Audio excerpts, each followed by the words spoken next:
안녕하세요. 피부과 전문의 오수진입니다. 오늘은 단순포진 영상을 좀 찍어보려고 해요. 단순포진에 대해서 설명을 하려는 저의 입술에도 지금 단순포진이 나 있습니다.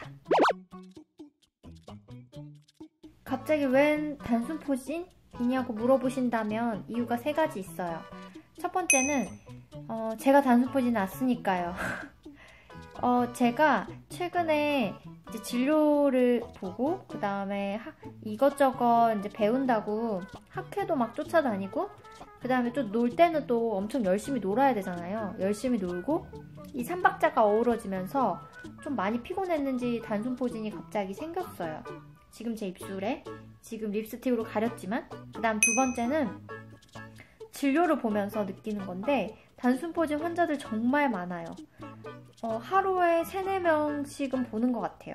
그래서 그런 분들을 보면서 생각보다 많은 분들이 단순포진 때문에 고생하고 있구나 하는 걸 느꼈고요. 그 다음에 세 번째는 최근에 뉴스를 봤는데 그 여성분들 립스틱 살 때 이렇게 발색해보잖아요. 테스터기로. 그 테스터기를 사용할 때 단순포진이 전염이 되었다. 이런 기사를 본 적이 있어서 이거는 꼭 여러분들께 한번은 이렇게 알려드리는 게 큰 도움이 될 수 있겠다 생각이 들어서 준비를 하게 되었습니다.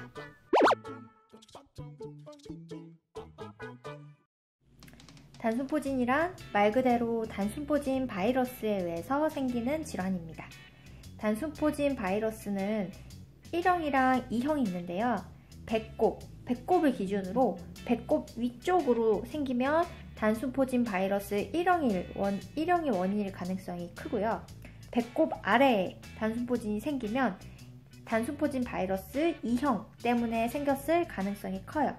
그래서 보통은 저도 학생 때 배꼽 위는 1형, 배꼽 아래는 2형 이렇게 외웠거든요.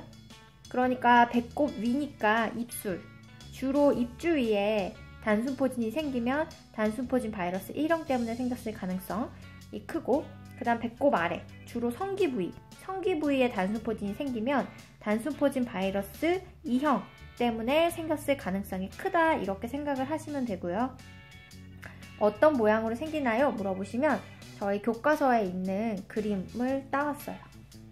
이런 식으로 그 빨간색 기저부에 그 위에 이제 수포가 생기는데 수포가 물이 지어서 뿅뿅뿅뿅뿅 생겨요. 그래서 그런 이제 빨간색 그 기저부 위에 수포가 물이 지어서 군집되어서 생긴다.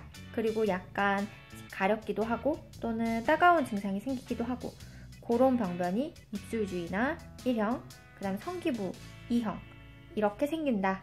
이렇게 생각을 하시면 되겠습니다.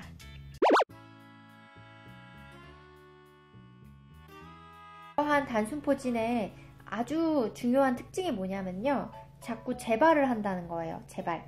그러니까 아까 말씀드린 그런 홍반성 그 기저부에 물이 지어서 나타나는 그 수포, 그 병변, 그 특징적인 그 단순포진의 그 병변이 자꾸 재발을 한다는 건데 평균적으로는 1년에 한 번 정도 재발을 한다고 그렇게 알려져 있거든요. 보통 어떤 경우에 자꾸 재발을 하냐면 첫 번째로는 너무 스트레스를 받거나 몸이 힘들거나 뭐 이런 면역이 저하되거나 이런 상태 또는 그 여성분들 같은 경우는 월경, 그러니까 호르몬의 변화, 그 다음에 또는 뭐 자외선을 많이 쬐다거나 그러니까 햇빛과 같은 자극, 그 다음에 또는 펄펄 열이 난다거나 이런 뭐 열성 질환을 앓았다거나 뭐 이런 여러 가지 이벤트가 있을 때 내 몸에 나랑 같이 살고 있는 이 단순포진 바이러스가 신경절에 숨어 있다가 밖으로 이렇게 나와가지고 이제 이런 병변을 만들어내는 거예요.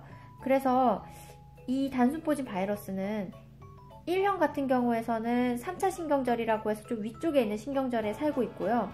그 다음에 2형 바이러스, 성기부에 자꾸 재발하는 바이러스 같은 경우는 청골 신경절이라고 해가지고 아래쪽에 있는 신경절에 우리랑 같이 살고 있어요.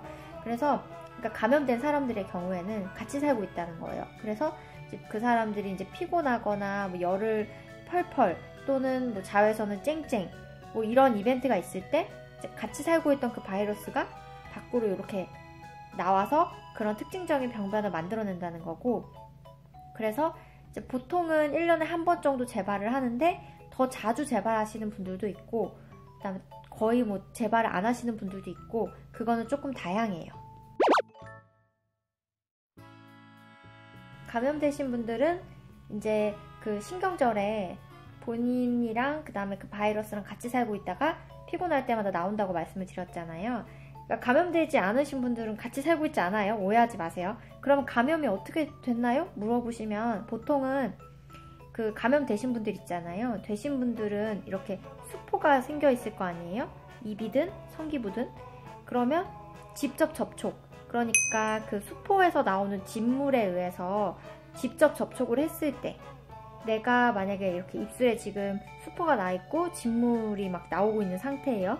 그랬을 때 직접적으로 이렇게 딱 접촉을 했을 때 무슨 말인지 아시겠어요?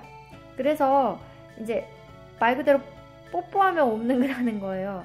내가 수포가 나 있는데 다른 사람이랑 뽀뽀하면 완전 직접 접촉이잖아요. 진물이랑 그 사람의 입이랑. 그러니까 그 사람한테 옮을 수 있다는 거예요. 그리고 또는 테스터기. 그러니까 이제 여성분들 립스틱을 이렇게 진물이 막 나는 상태에서 립스틱을 바르고 테스터기, 그리고 이렇게 놓고 그 다음 사람이 그 립스틱을 바르면 진물이 직접 접촉이 된 거잖아요. 그러면 옮을 수 있다는 거예요. 그리고 E형 바이러스 같은 경우는 성기부에 생기잖아요.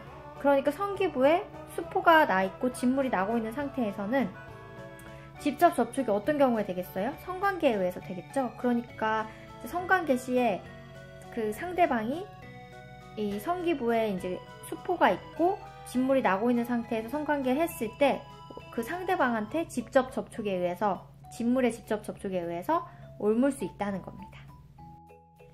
그래서 여기서 하나 말씀드리고 싶은 거는, 여성분들 웬만하면 그 테스터기에 있는 립스틱은 안 발라보셨으면 좋겠어요. 여러가지 뭐 세균들도 많다고 하는데, 세균도 문제지만 뭐 단순포진 워낙 많으니까 모르잖아요. 나한테 일어나면 100이니까 실제로 옮은 사람들도 있다고 하니까 웬만하면은 그냥 직접 테스터는 안 해보셨으면 좋겠는 게 저의 개인적인 바람입니다.